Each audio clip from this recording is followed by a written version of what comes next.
जय भीम, जय संविधान। दोस्तों, इस देश में अगर गरीबों का सच्चा मसीहा कोई है तो सिर्फ वो डॉक्टर बाबा साहब अम्बेडकर है। उन्होंने गरीबों को ऊंचा उठाने के लिए जो अथक परिश्रम किए, निंदा सही, अपमान सहे, वो एक ही मसीहा है, सिर्फ डॉक्टर बाबा साहब अम्बेडकर।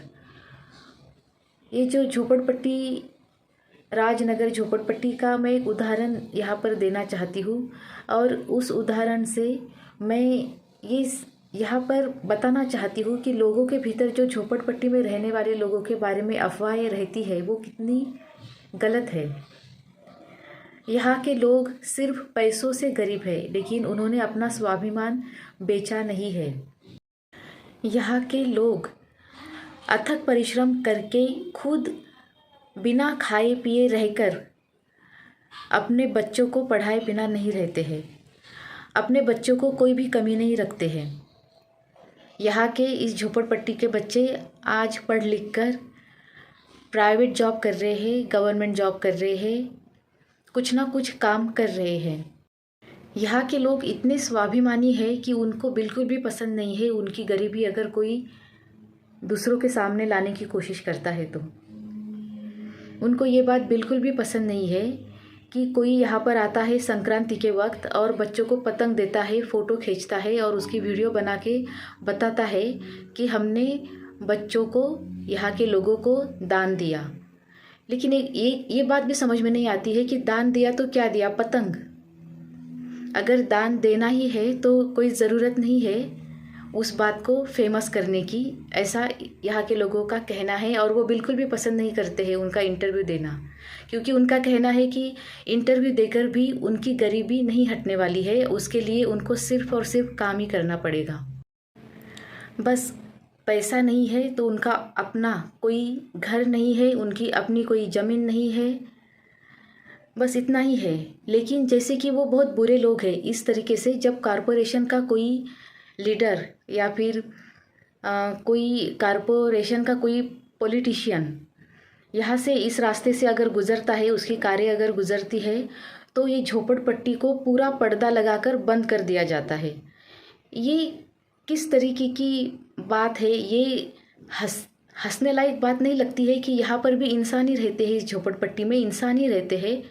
आप ज़रा उनसे जाके कभी बातचीत करो, उनसे मुलाकात करो तो आपको ऐसे लगेगा कि जैसे हम हमारे दोस्तों के साथ में ही बात कर रहे हैं। वो भी बहुत अच्छे लोग हैं,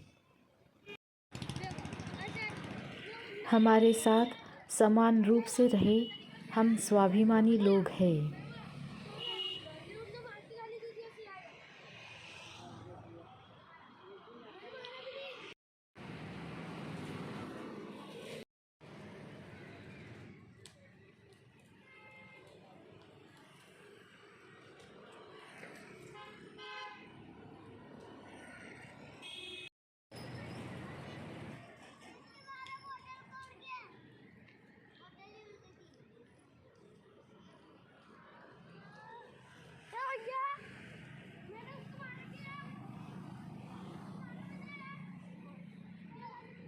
कब से यहाँ पर रह रहे हो? हम 40 साल से ऊपर से।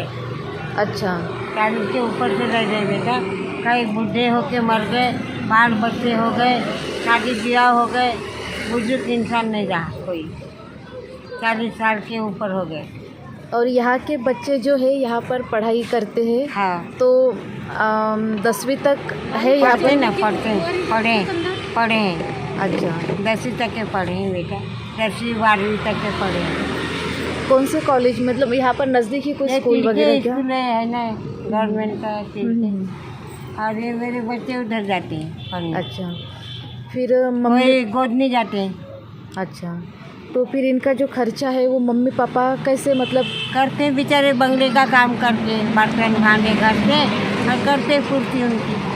बच्चे शिक्षण सिखाना है तो पढ़ाई तो खाना कम और उनको पैसा लगता है बेटा। यहाँ का कोई बच्चा ऐसे है क्या कि जो मतलब गवर्नमेंट जॉब को लग गए या फिर कहीं अच्छे जगह पर? है ना, है। वो डोंगरे परिवार का लड़का है, बैंक में प्राइवेट बैंक का है, वहाँ हाँ, लगा है। प्राइवेट बैंक में। एक अच्छा। एक 12वीं पढ़ा है, वो पेपर बांटता है, क्या करेगा। हाँ हाँ, हाँ, लेकिन कुछ ना कुछ कर रहा है। कर रहा है। और 12वीं के बाद में अगर पेपर वो बांटता भी है हाँ तो अच्छा। हाँ।